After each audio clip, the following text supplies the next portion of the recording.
Hello everyone and welcome back to the channel. For today's video, I am going to teach you on how you can use Google Finance portfolios. So, without further ado, let's begin.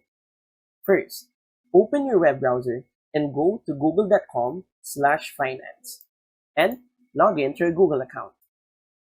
From the main dashboard, you can see on the bottom left your current portfolios.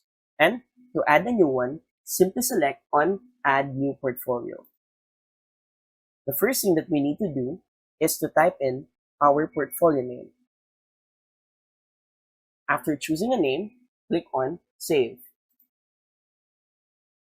Next, as you can see, we still have nothing in this portfolio yet. So we're going to add investments by clicking here. And then you can see all the existing investments right here.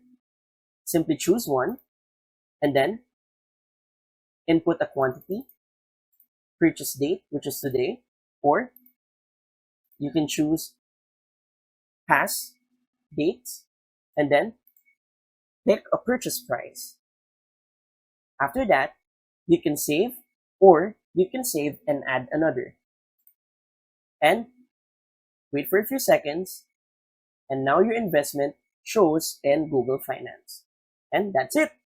So, if you find this video helpful, please don't forget to click like, share, and subscribe to the channel for more helpful video tutorials.